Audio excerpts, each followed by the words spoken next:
Hello friends, welcome to KYC words. శ్రీకృష్ణుడు నెమలి పింఛాన్ని ధరించడంలోని అంతరార్థం గురించి తెలుసుకుంటున్నాం కదా. ఇప్పుడు దానిలోని తర్వాత విషయాలు ఇప్పుడు తెలుసుకుందాం. ఇంతకు ముందు వీడియోలో కొన్ని తెలుసుకున్నాం, ఇప్పుడు కొన్ని తెలుసుకుందాం. నేటి శాస్త్రవేత్తలు ఆ పింఛానికి అన్ని అద్భుతమైన రంగులు ఎలా వచ్చాయి అన్న విషయం పరిశోధించగా వ్యక్తమైన వివరాలను చూసి ఆశ్చర్యపోయారు. ఆ రంగుల అల్లిక, ఆ మెరుపుకు కారణం 2 డైమెన్షనల్ క్రిస్టల్ మాదిరి అమరిక. వాటి నడుమ కొంత తేడాల వల్ల రంగులు పరావర్తనం చెంది మంచి అందంగా అలా కనపడతాయి. ఒక పద్ధతి ప్రకారం మెలనిన్ రాడ్స్, కెరాటిన్ అనే పదార్థాలు అమరిబడి ఉంటాయి.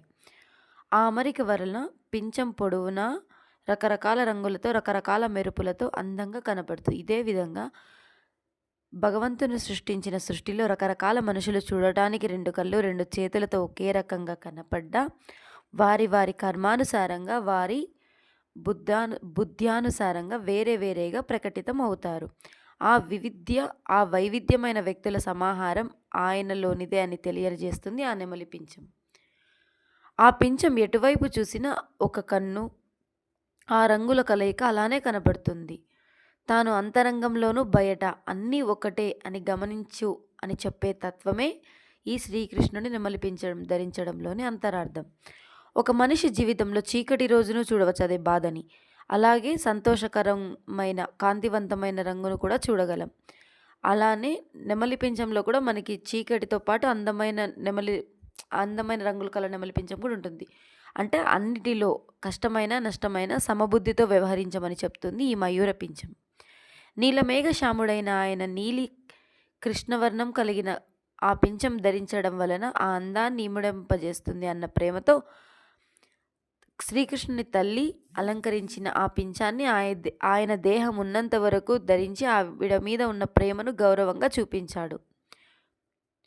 ఆయన పుట్టిన జ్యోతిష్య కాలానికి ఆయన కుండలిలో కాలసర్పం దోషం ఉందని, దానికి పరిహారార్థం ఆ నెమలీక పెట్టమని పెద్దలు చెప్పిన మీదట కొన్ని గ్రహాల అనుకూలత కోసం ఆయన తల్లిదండ్రులైన నందులు, యశోదలు ఆయనకు అలా అలంకరించారు.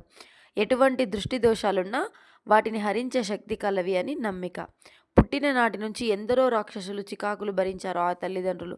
తమ కొడుకు కోసం రక్షగా వారికి తెలిసిన పరిహారాలు చేశారు. అందుకోసం ఆయనకు అలంకరించిన నెమలి పింఛమే ఇది. ఇంకొక విషయం, కాలక్రమంగా కొన్ని మార్పులు జరుగుతుంటాయి. అంతేగాని మనకి నచ్చలేదని చెప్పి, లేదా ఒక ధర్మాన్ని తక్కువ చేయాలని చెప్పి ఒకదానికి ఉన్నదాన్ని మసిపూసి మారేడుకాయ చేయకూడదు. Thank you for watching. నచ్చితే like, share, comment and don't forget